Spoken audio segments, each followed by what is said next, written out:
తల్లివి తండ్రివి నీవే కదా, సద్గురు దైవము నీవే కదా.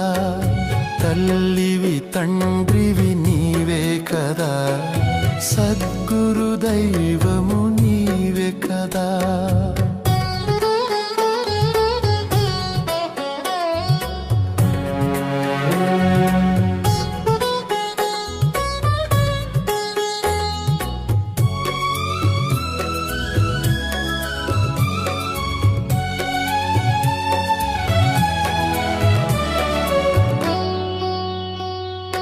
తనువు మనసు నీదే కదా, తనయుడు మిత్రుడు నీవే కదా. తనువు మనసు నీదే కదా, తనయుడు మిత్రుడు నీవే కదా. మరువనురా నిన్ను మరువనురా, తలచిన వారికి సఫలమురా. తల్లివి తండ్రివి నీవే కదా, సద్గురు దైవము నీవే కదా.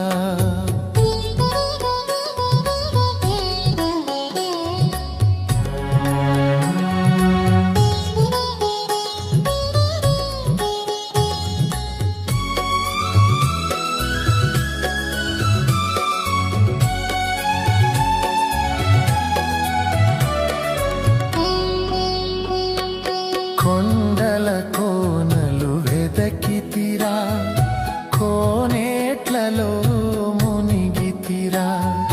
కొండల కోనలు వెదకితిరా, కోనేట్లలో మునిగితిరా. దొరకెనురా నిధి దొరకెనురా, నీ సంగత్యము కలిగెనురా. తల్లివి తండ్రివి నీవే కదా, సద్గురు దైవము నీవే కదా.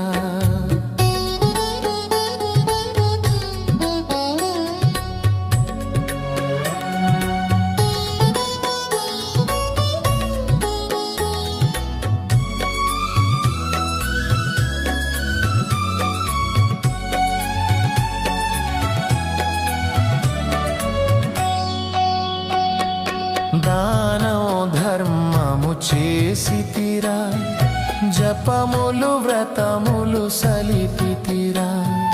దానో ధర్మము చేసితిరా, జపములు వ్రతములు సలిపితిరా. పూజ ఫలమే జ్ఞానమురా, జ్ఞానము జీవధారం రా. తల్లివి తండ్రివి నీవే కదా, సద్గురు దైవము నీవే కదా.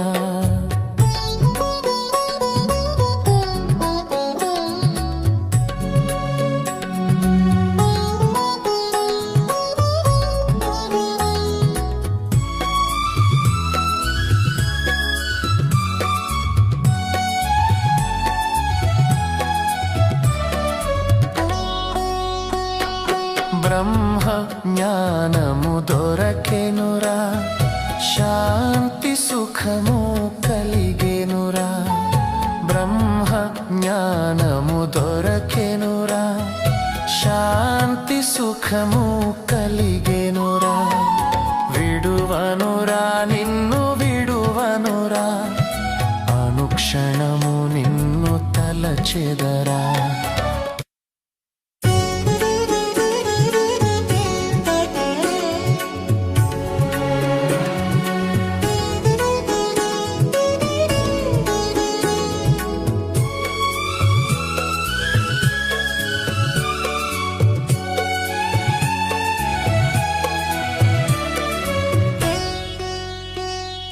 తల్లివి తండ్రివి నీవే కదా, సద్గురు దైవము నీవే కదా. తల్లివి తండ్రివి నీవే కదా, సద్గురు దైవము నీవే కదా.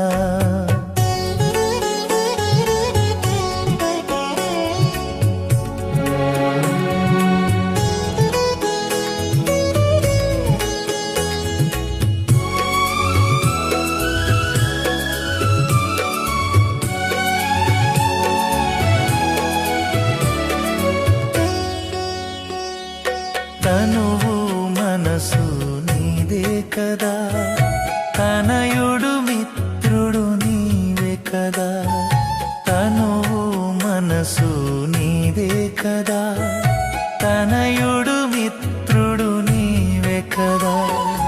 మరువనురా నిన్ను మరువనురా, తలచిన వారికి సఫలమురా. తల్లివి తండ్రివి నీవే కదా, సద్గురు దైవము నీవే కదా.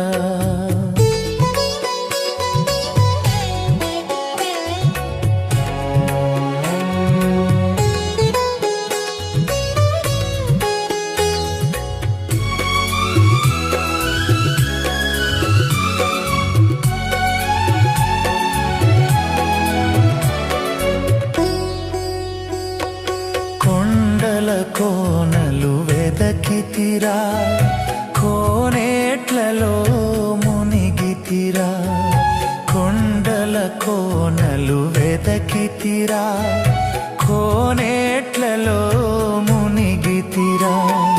దొరకెనురా నిధి దొరకెనురా, నీ సంగత్యము కలిగెనురా. తల్లివి తండ్రివి నీవే కదా, సద్గురు దైవము నీవే కదా.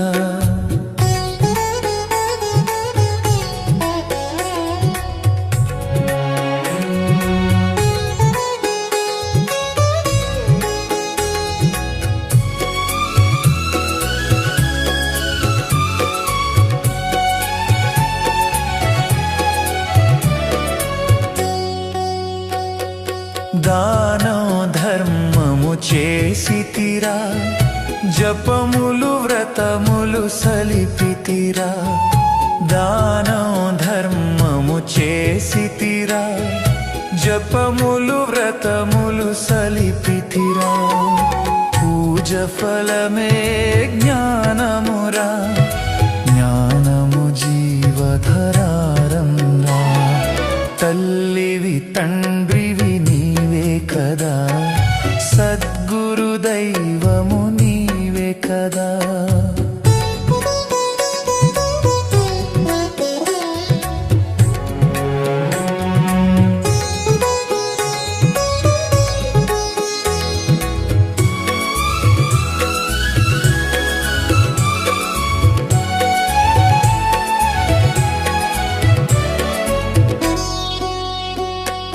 బ్రహ్మ జ్ఞానము దొరకెనురా, శాంతి సుఖము కలిగెనురా. బ్రహ్మ జ్ఞానము దొరకెనురా, శాంతి సుఖము కలిగెనురా. విడువనురా నిన్ను విడువనురా, అనుక్షణము నిన్ను తలచెదరా. తల్లివి తండ్రివి నీవే కదా, సద్గురు దైవము నీవే కదా.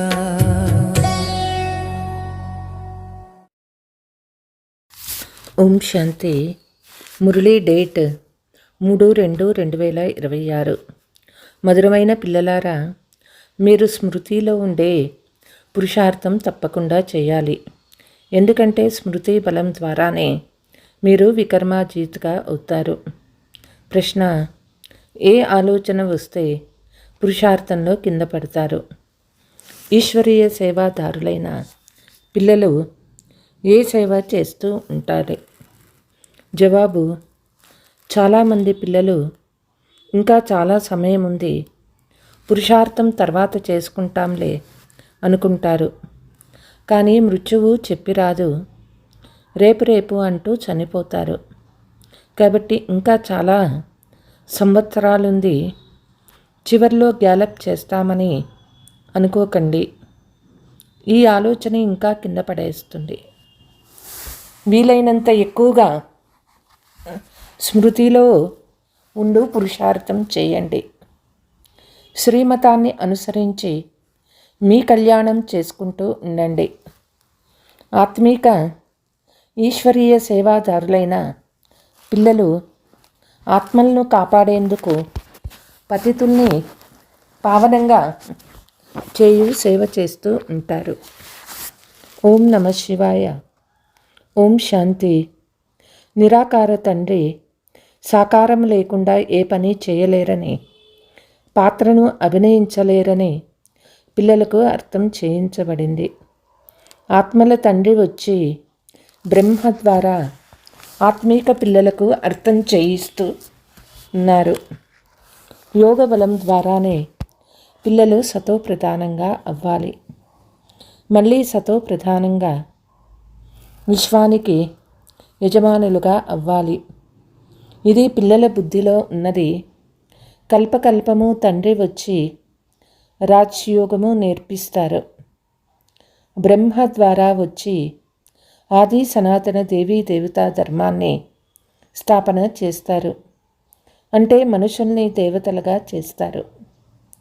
దేవీ దేవతలుగా ఉన్న మనుషులు ఇప్పుడు పతిత శూద్రులుగా అయ్యారు. భారతదేశం పారస్పురిగా ఉన్నప్పుడు పవిత్రత, సుఖశాంతులు మొదలైనవి ఉండేవి. ఇది 5000 సంవత్సరాల మాట. తండ్రి కూర్చొని ఖచ్చితంగా లెక్క చెప్తూ ఉన్నారు. వారికంటే ఉన్నతులెవ్వరూ లేరు. ఈ సృష్టి వృక్షమనే కల్పవృక్షము అని అంటారు. దీని ఆది మధ్యాంతాల రహస్యము ఒక్క తండ్రి మాత్రమే చెప్పగలుగుతారు. భారతదేశంలో ఉన్న దేవీ దేవతా ధర్మం ఇప్పుడు లోపించిపోయింది. దేవీ దేవతా ధర్మం అయితే ఇప్పుడు లేనే లేదు. కానీ దేవతల చిత్రాలు ఉన్నాయి. ఇది భారతవాసీలకి తెలుసు. సత్యయుగంలో లక్ష్మీనారాయణ రాజ్యం ఉండేది. శాస్త్రాలలో కృష్ణుని ద్వాపర యుగంలోకి తీసుకువెళ్ళి తప్పు చేశారు. తండ్రే స్వయంగా వచ్చి మరిచిపోయిన వారికి దారి చూపిస్తూ ఉన్నారు. దారి చూపేవారు వచ్చినప్పుడు ఆత్మలన్నీ ముక్తిధామంలోకి వెళ్ళిపోతాయి. అందుకే వారిని సర్వుల సద్గతి దాత అంటారు. రచయిత ఒక్కరే, సృష్టి కూడా ఒక్కటే. ప్రపంచ చరిత్ర భూగోళము ఒక్కటే. అదే రిపీట్ అవుతూ ఉంటుంది. సత్యత్రేత ద్వాపర కలియుగాలు తర్వాత మళ్ళీ సంగమయుగం వస్తుంది. కలియుగంలో పతితులు ఉన్నారు. సత్యయుగంలో పవిత్రులు ఉంటారు. సత్యయుగం వస్తే కలియుగం తప్పకుండా వినాశమవుతుంది. వినాశానికి ముందు స్థాపన జరుగుతుంది. సత్యయుగంలో స్థాపన జరగదు. భగవంతుడు పతిత ప్రపంచంలోనే వస్తారు. సత్యయుగము పావన ప్రపంచము, పతిత ప్రపంచము పావనంగా చేసేందుకు భగవంతుడు రావాల్సి వస్తుంది. ఇప్పుడు తండ్రి సహజమైన యుక్తి చెప్తూ ఉన్నారు. దేహ సంబంధాలన్నీ వదిలి దేహీ అభిమానిగా అయ్యి తండ్రి స్మృతి చెయ్యండి. ఎవరో ఒకరు పతిత పావనులున్నారు కదా. భక్తులకు ఫలితాన్ని ఇచ్చేవారు భగవంతుడు ఒక్కరే. భక్తులకు జ్ఞానం ఇస్తారు. పతిత ప్రపంచంలో స్వయంగా జ్ఞానసాగర్లే పావనంగా చేసేందుకు వస్తారు. యోగము ద్వారా పావనమవుతారు. తండ్రి తప్ప ఇతరులెవ్వరూ పావనంగా చేయలేరు. ఈ విషయాలన్నీ ఇతరులకు అర్థం చేయించేందుకు బుద్ధిలో స్థిరపరుస్తారు. ఇంటింటికి సందేశం ఇవ్వాలి. అలాగని భగవంతుడు వచ్చారని నేరుగా చెప్పరాదు. చాలా యుక్తిగా చెప్పాలి. ఆయన తండ్రి కదా అని చెప్పండి. ఒకరేమో లౌకిక తండ్రి, ఇంకొకరేమో పారలౌకిక తండ్రి. దుఃఖ సమయంలో పారలౌకిక తండ్రినే స్మృతి చేస్తారు. సుఖధామంలో ఎవ్వరూ స్మృతి చెయ్యరు. సత్యయుగంలో లక్ష్మీనారాయణులు రాజ్యంలో సుఖమే సుఖము ఉండేది. పవిత్రత, సుఖశాంతులు ఉండేవి. తండ్రి వారసత్వం లభించినందున అక్కడ ఎందుకు పిలుస్తారు? సుఖంగా ఉన్నామని ఆత్మకు తెలుస్తుంది. అక్కడ సుఖమే సుఖము ఉంటుందని ఎవరైనా చెప్తారు? తండ్రి ఈ సృష్టిని దుఃఖించేందుకు రచించలేదు. ఇది తయారైన డ్రామా. చివర్లో పాత్ర చేసేవారు 2 లేదా 4 జన్మలు తీసుకుంటారు. మిగిలిన సమయంలో వారు తప్పకుండా శాంతిధామంలో ఉంటారు. అంతేకాని డ్రామాలోకి రాననే మాటే లేదు. అందరూ డ్రామాలోకి రావాల్సిందే. 1-2 జన్మలైనా తప్పకుండా తీసుకుంటారు. మిగిలిన సమయమంతా మోక్షంలో ఉంటారు. ఆత్మ పాత్రధారి కదా. కొంతమందికి ఉన్నతమైన పాత్ర, కొంతమందికి తక్కువగా లభిస్తుంది. ఇది కూడా మీరు ఇప్పుడే తెలుసుకున్నారు. ఈశ్వరుని అంత్యము ఎవరికీ తెలియదనే గాయనం ఉన్నది. తండ్రే స్వయంగా వచ్చి రచయిత రచన ఆది మధ్యాంతాలను తెలుపుతారు. రచయిత స్వయంగా వచ్చి చెప్పినంత వరకు రచయిత రచనా జ్ఞానము తెలుసుకోలేరు. తండ్రే వచ్చి విషయాలు తెలుపుతూ ఉన్నారు. నేను సాధారణ శరీరంలో ప్రవేశిస్తాను. నేను ఎవరిలో ప్రవేశిస్తానో అతనికి అతని జన్మల గురించి తెలియదు. అతనికి 84 జన్మల కథను వినిపిస్తాను. ఎవరి పాత్రలోనూ మార్పు ఉండదు. ఇది తయారైన డ్రామా. ఇది కూడా ఎవరి బుద్ధిలోనూ కూర్చోదు. పవిత్రంగా ఉండి అర్థం చేసుకుంటే బుద్ధిలో కూర్చుంటుంది. మంచి రీతిగా అర్థం చేసుకునేందుకు 7 రోజుల బట్టి ఉంది. భాగవతం మొదలైనవి కూడా 7 రోజులు జరుగుతుంది. ఇక్కడ కూడా కనీసం 7 రోజులు లేకుంటే ఎవరూ అర్థం చేసుకోలేరు. కొంతమంది బాగా అర్థం చేసుకుంటారు. కొంతమంది 7 రోజులు విన్నా ఏమాత్రమూ అర్థం చేసుకోరు. బుద్ధిలో కూర్చోదు. మేము 7 రోజులు వచ్చాం కానీ మా బుద్ధిలో ఏమీ కూర్చోలేదు అని అంటారు. ఉన్నత పదవి పొందలేని వారికి బుద్ధిలో కూర్చోదు. అయినా వారి కళ్యాణమైనట్లే కదా. ఇటువంటి వారు ప్రజలుగా అవుతారు.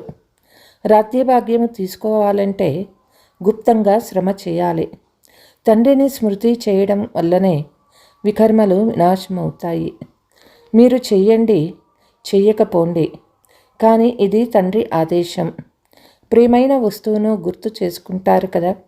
భక్తి మార్గంలో కూడా పతిత పావన రండి అని పిలుస్తారు కదా. ఇప్పుడు వారు లభించారు.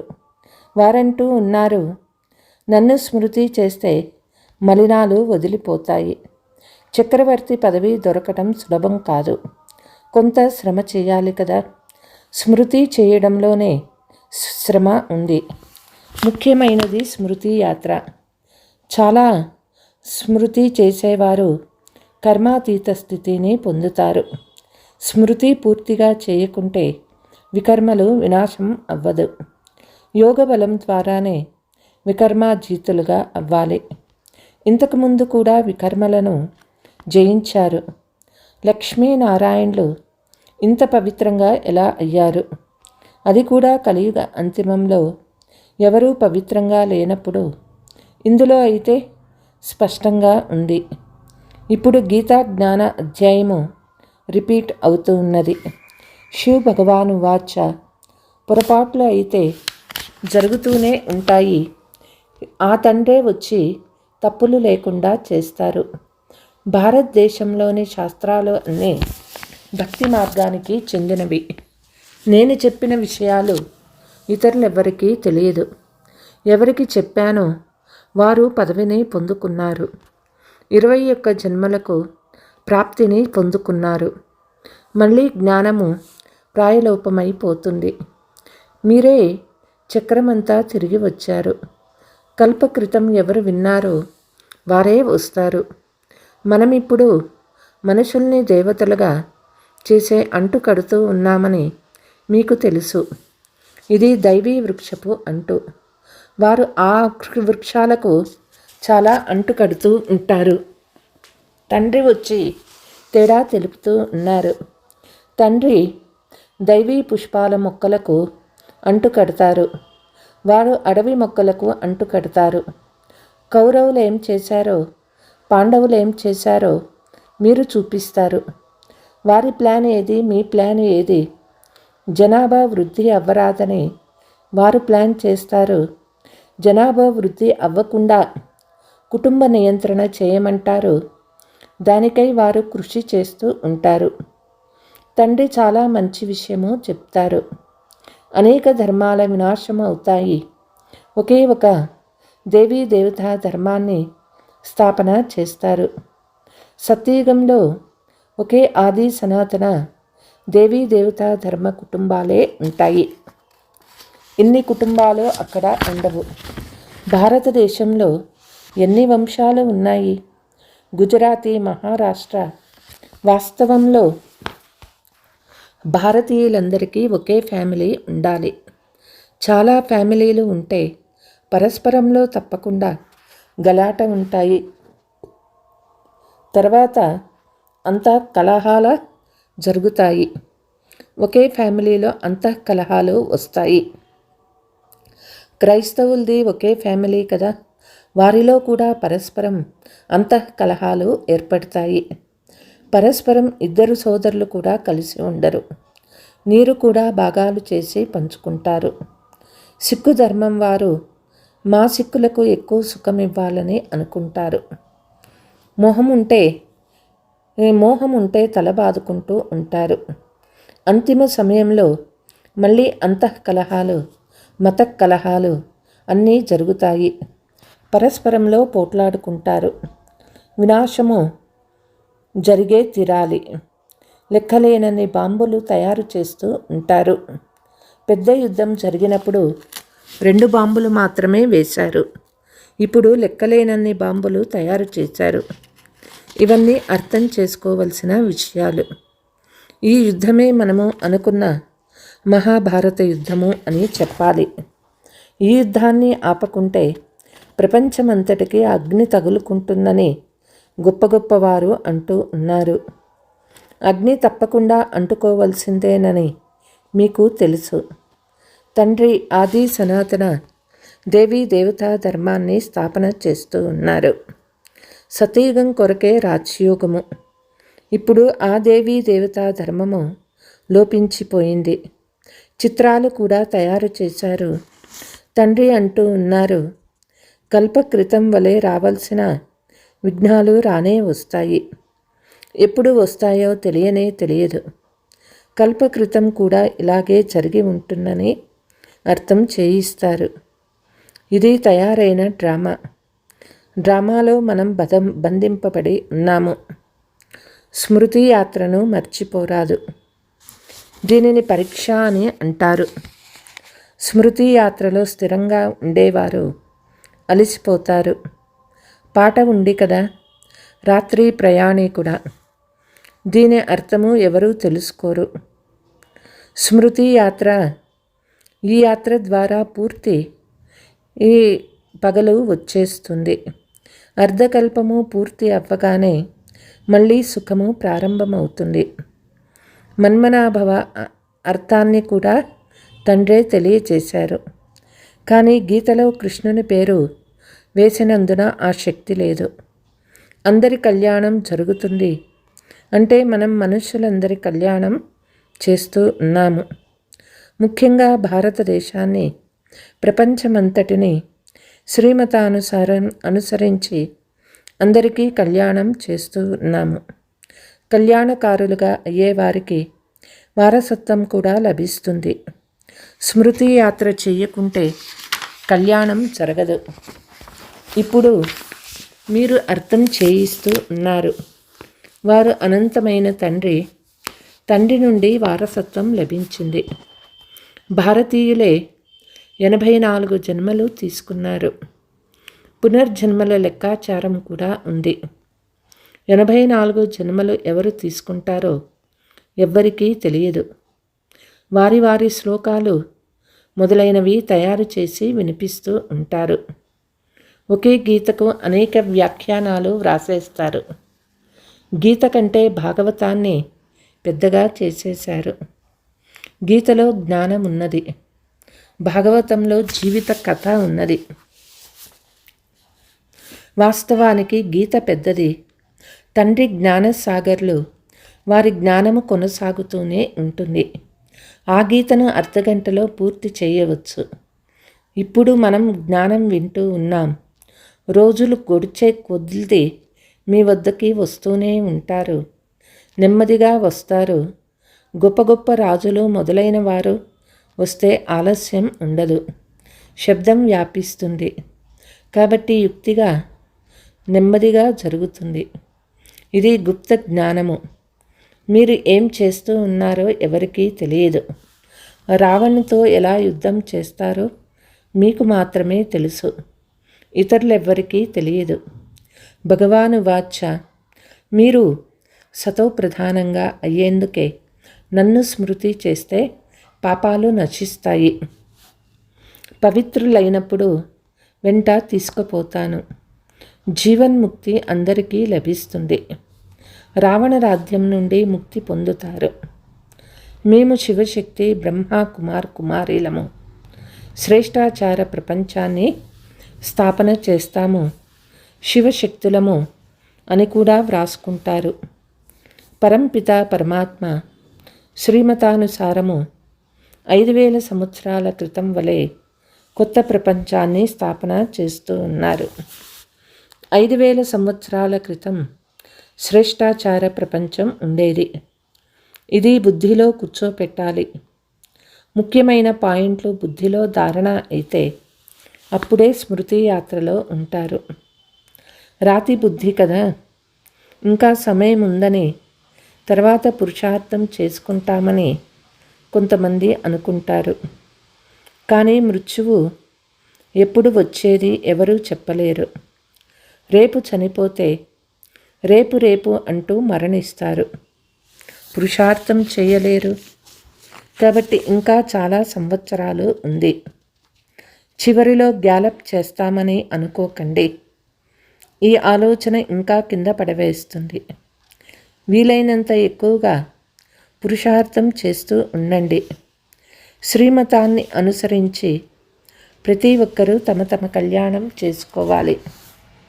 మీరు చెక్ చేసుకోవాలి.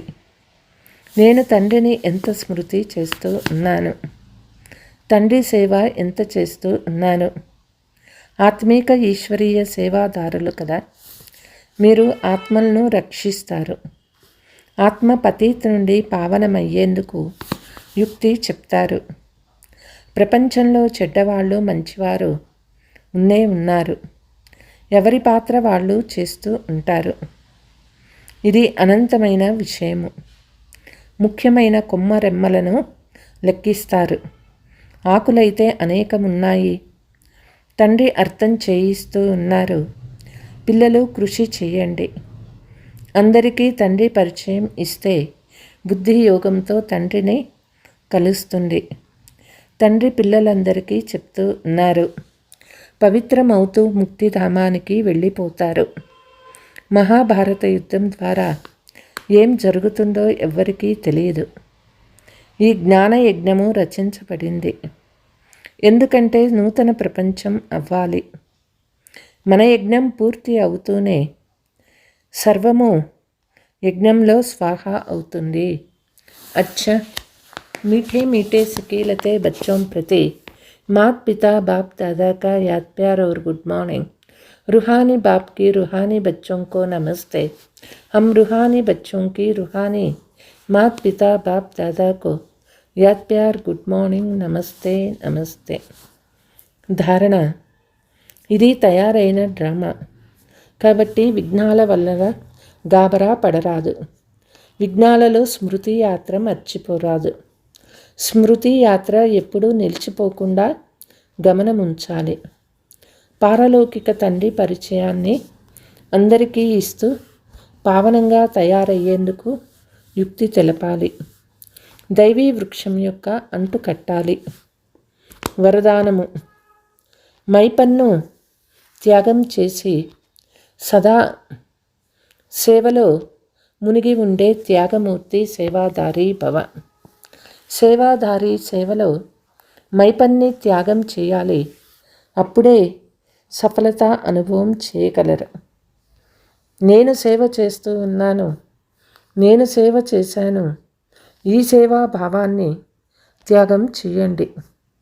నేను చేయలేదు కానీ నేను చేసే ఆత్మను చేయించేవారు నా తండ్రి మైపన్ అనేది బాబా ప్రేమలో లీనమైపోవాలి. వీరిని సేవలో సదా మునిగి ఉండే త్యాగమూర్తి, సత్యమైన సేవాదారి అని అంటారు. చేయించేవారు చేయిస్తూ ఉన్నారు, నేను నిమిత్తంగా ఉన్నాను. సేవలో మైపన్ మిక్స్ అవ్వడం అంటే బానిసగా అవ్వడం. సత్యమైన సేవాదారిలో ఈ సంస్కారం ఉండదు. స్లోగన్: వ్యర్థాన్ని సమాప్తం చేస్తే సేవా యొక్క ఆఫర్ మీ ముందుకి వస్తుంది. అవ్యక్త సూచన: ఏకతా కొరకు స్వయంలో ఇముడ్చుకునే శక్తి కావాలి. దీనివల్ల ఇతర సంస్కారం కూడా తప్పకుండా శీతలంగా అయిపోతుంది. సదా పరస్పరంలో స్నేహము మరియు శ్రేష్టత యొక్క భావన ద్వారా సంపర్కంలోకి రండి. గుణగ్రాహాలుగా అయినట్లయితే ఏకత స్థిరంగా ఉంటుంది. మీ సంఘటన యొక్క శుభ భావన అనేక ఆత్మలకు భావన యొక్క ఫలాన్ని ఇప్పించేందుకు నిమిత్తంగా అవుతుంది. వారికి కొత్త మార్గం లభిస్తుంది. అచ్చా, ఓం శాంతి.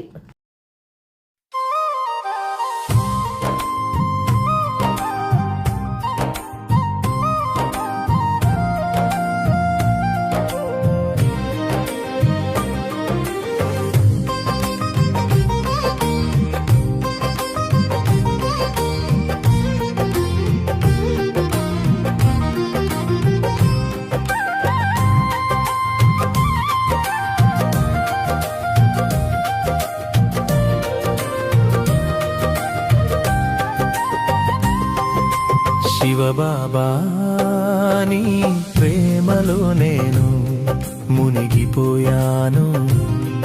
ఈ మధురమైన అనుభూతిలో నన్నే నేను మరచిపోయాను. నా ప్రపంచం నీవే, నా సర్వం నీవే. నీ ప్రేమ సాగరంలో నేను ఒక చిన్న బిందువును. శివబాబా నీ ప్రేమలో నేను మునిగిపోయాను. ఈ మధురమైన అనుభూతిలో నన్నే నేను మరచిపోయాను. నా ప్రపంచం నీవే, నా సర్వం నీవే. నీ ప్రేమ సాగరంలో నేను ఒక చిన్న బిందువును.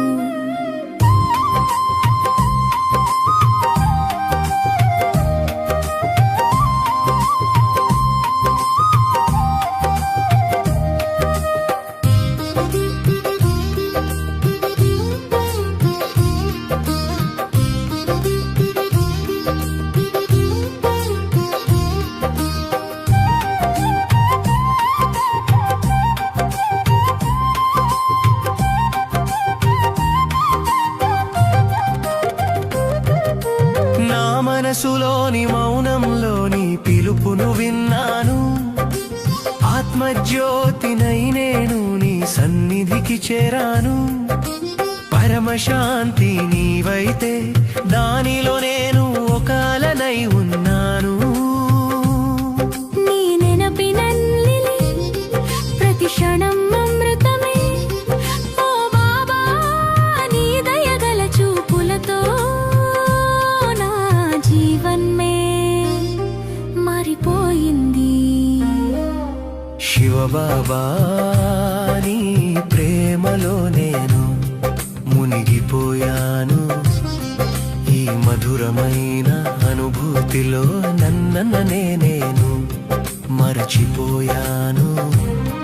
నా ప్రపంచం నీవే, నా సర్వం నీవే.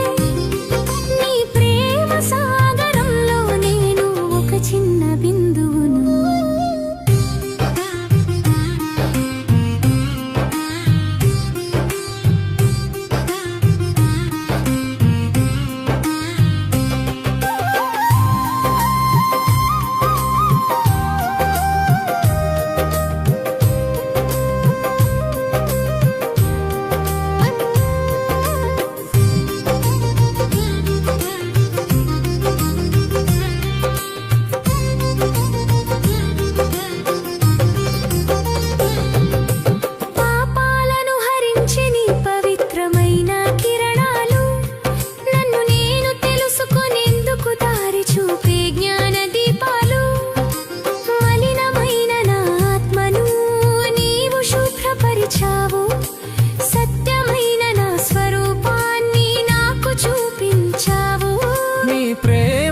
ఆశతో నేను పునర్జన్మ పొందాను. శివబాబా నీ ప్రేమలో నేను మునిగిపోయాను.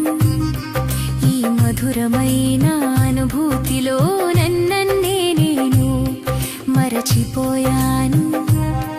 నా ప్రపంచం నీవే, నా సర్వం నీవే. నీ ప్రేమ సాగరంలో నేను ఒక చిన్న బిందువును.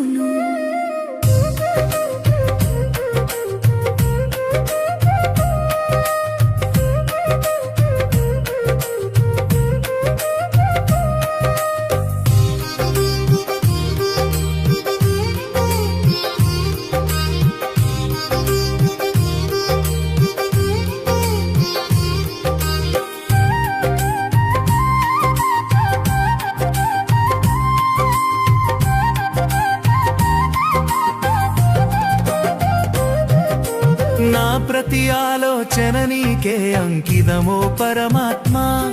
నా ప్రతి మాట నీ పుగడే ఓ జ్ఞాన సాగరా. నా హృదయమే నీ ఆలయం, నా ఆత్మే నీ సింహాసనం. నీతో వర్బుందమై ఉండటమే నా అందిల్ల లక్ష్యం. ఈ ప్రేమ బంధం శాశ్వతమైనది, యుగ యుగాలది.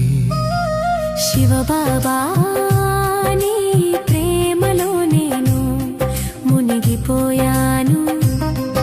ఈ మధురమైన అనుభూతిలో నన్నే నేను మరచిపోయాను. నా ప్రపంచం నీవే, నా సర్వం నీవే. నీ ప్రేమ సాగరంలో నేను ఒక చిన్న బిందువును. శివబాబా నీ ప్రేమలో నేను మునిగిపోయాను. ఈ మధురమైన అనుభూతిలో నన్నే నేను మరచిపోయాను. నా ప్రపంచం నీవే, నా సర్వం నీవే. నీ ప్రేమ సాగరంలో నేను ఒక చిన్న బిందువును.